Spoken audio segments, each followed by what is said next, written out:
आज हम बात कर रहे हैं एक महत्वपूर्ण विषय पर, क्योंकि ये जो विषय है ये प्रत्येक व्यक्ति से संबंधित है।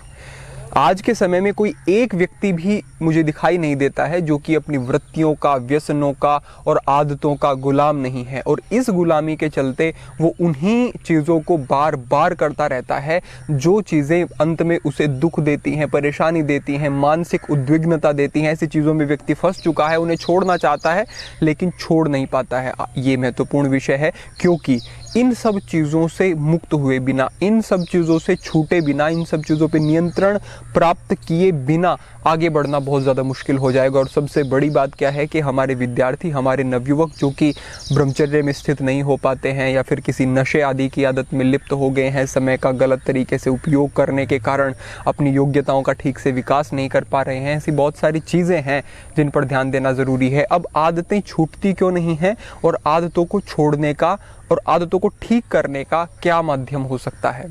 सबसे पहली बात ये अपने मस्तिष्क में बिठा लें, इसे समझ लें कि व्यक्ति का मूलभूत स्वभाव है कि वो दुख की ओर से सुख की ओर भागता है। व्यक्ति के मन का जो गहनतम विचार है वो यही है कि मेरे दुखों की निवृत्ति हो और मुझे स्थायी सुख मिले। अब असत्य के कारण, अब अविद्या के कारण और भ्रमित हो जाने के कारण व्यक्ति गलत स्थानों पर सुख ढूंढने की कोशिश करता है। उसे सुख मिल भी जाता है लेकिन वो बहुत ज़्यादा छोटे समय के लिए, कम अंतराल के लिए होता है। उसके बाद फिर से वो दुख का भागी बनता है।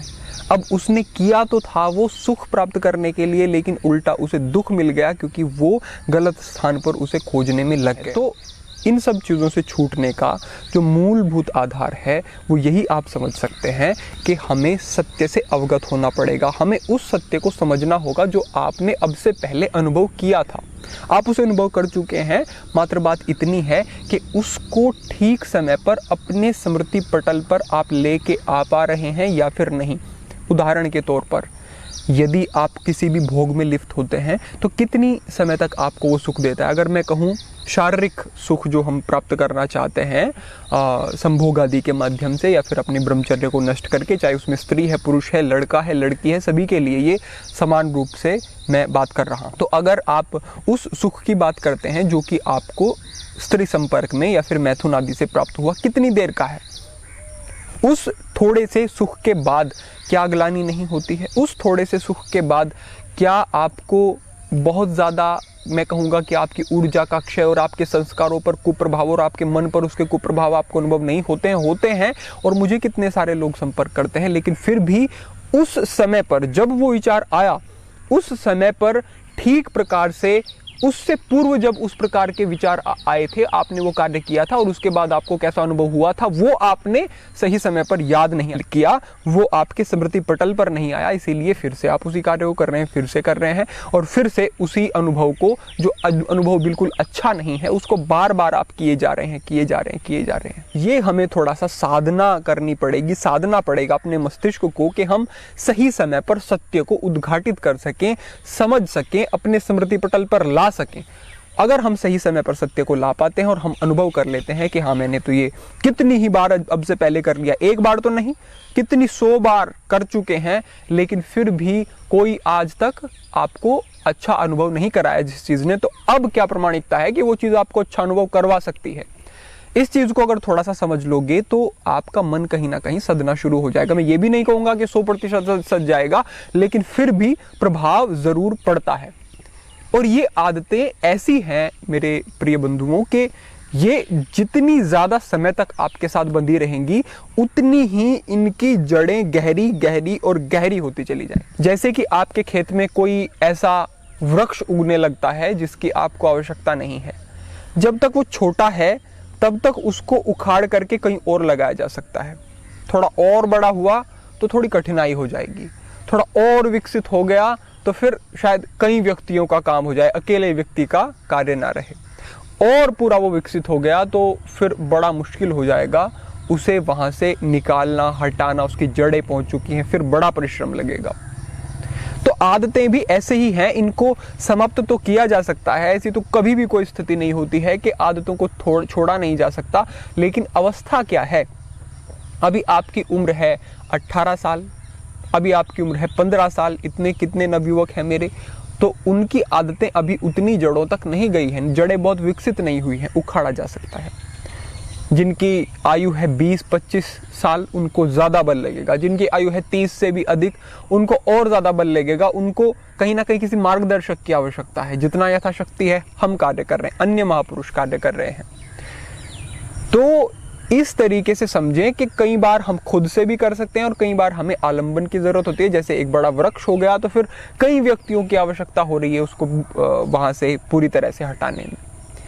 इसी तरह से अपनी आदतों को जितना जल्दी बदल करके सही दिशा अपने आप को दे दोगे उतना अच्छा है आपके लिए। आज के समय में अगर मैं बात करता हूं तो ये आपको भी पता है कि भारतवर्ष में जो अश्लील फिल्में हैं या फिर जो शराब या फिर सिगरेट या फिर दूसरे मादक पदार्थ हैं उनका कितना दुरुपयोग हो रहा है। भगवान शिव के नाम पर भांग पी करके व्यक्ति झूमता फिरता है, गलत कार्यों में संलग्न रहता है, बोध को खो देता है। ये सब चीज़ें भी हो रही हैं आज के समय में। अगर ये अश्लील फिल्मों की मैं बात करता हूँ तो हमारा जो देश है वो कहीं ना कहीं नंबर 1 पे ही पहुँच चुका है। सबसे ज़्यादा जो इस तरीके की फिल्में हैं वो हमारे देश में देखी जा रही हैं। और ये भी मुझे एक बात कहीं से आंकड़ा प्राप्त हुआ कि अगर औसत निकाला जाए सभी व्यक्तियों का तो जितना भी एक व्यक्ति के पास इंटरनेट होता है सामान्यतः उसका 89% वो ऐसी अश्लील फिल्में और ऐसी वेबसाइट और चित्र इत्यादि देखने में व्यय कर रहा है। इतना बड़ा हिस्सा। और आप सोचते हैं कि आपके जीवन में कुछ अच्छा घटित हो जाएगा, आप सोचते हैं कि आपकी आदतें छूट जाएंगी, आपके जीवन में व्यवस्था आ जाएगी। कैसे हो सकता है? और एक ही चीज को निरंतर देखना ये कोई बोध की बात है?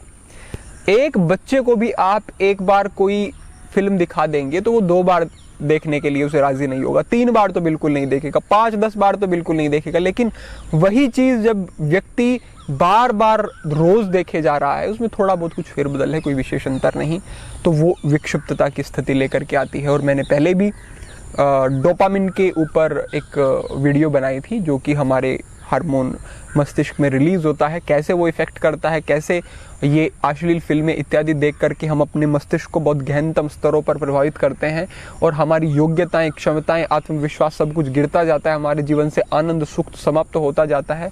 इसके पीछे साइंटिफिक कारण भी है। और अगर हम आध्यात्मिक दृष्टि से और अपने शास्त्रों के आधार पर, ऋषियों के, मनीषियों के आधार पर बात करते हैं तो भारी इसमें आपको आघात पहुंच सकता है। इस विषय पर पहले भी वीडियोस बन चुकी हैं, बहुत सारे आपके प्रश्न हो सकते हैं। ब्रह्मचर्य प्लेलिस्ट देखें, वहाँ पर आपको पूरी जानकारी मिलेगी। विद्यार्थी नाम से एक प्लेलिस्ट है, वो भी देखें, हमारे विद्यार्थियों के लिए उसमें विशेष मार्गदर्शन प्राप्त हो सकेगा। और ये बात समझ लें कि किसी एक आदत की बात नहीं, आदतें सभी बहुत ज़्यादा नुकसान पहुंचाने वाली हैं व्यक्ति को, तो इनसे बचें। स्थायी सुख व्यक्ति को चाहिए, स्थायी सुख कहाँ से मिलेगा वो ढूंढें, समझें और उसमें लगे। ईश्वर के नाम के साथ जुड़ना, ईश्वर के सानिध्य में जाना, भगवान के कृपा को प्राप्त करके अपने आप को बदलना, ये बहुत सुंदर और एकमात्र तरीका मैं कहूँगा जो कि सरल है, सुलभ है और जीवन के हर स्तर में हमें विकसित कर सकता है। कोई भी क्षेत्र हो जीवन का उसमें ही प्रभावित करेगा और आपको एक अच्छा व्यक्तित्व देगा। तो समर्पण ऐसे स्थान पर हो जहाँ पर पूर्णता की तरफ हम बढ़ सकें तो बहुत सुंदर है। मैंने एक छोटे वीडियो में पहले कहा था कि जीवन को व्यवस्थित करना है तो कार्य एक ही कर लें, ईश्वर को अपने जीवन में प्रथम स्थान पर रख दें, उससे आपके जीवन की जो सारी की सारी चीज़ें हैं वो अपने आप सही स्थान पर आ जाएंगी। इस बात को समझे, देखें, आपको आपके उत्तर मिल जाएंगे। और संजीदा रहें, एकाग्र रहें, क्योंकि बाहरी गंदगी को साफ करना सरल है लेकिन आंतरिक मल बड़ी कठिनता से साफ होता है। इसको थोड़ा सा देखेंगे, सोच विचार करेंगे तो आपको बहुत सारे मार्ग मिल जाएंगे। भविष्य में और मार्गदर्शन होता रहेगा। आज के लिए एक यही संकेत था और ध्यान आकर्षित कराना चाहता था आपका कि इस तरफ ध्यान ज़रूर दें। आज के लिए इतना ही। हरिओम।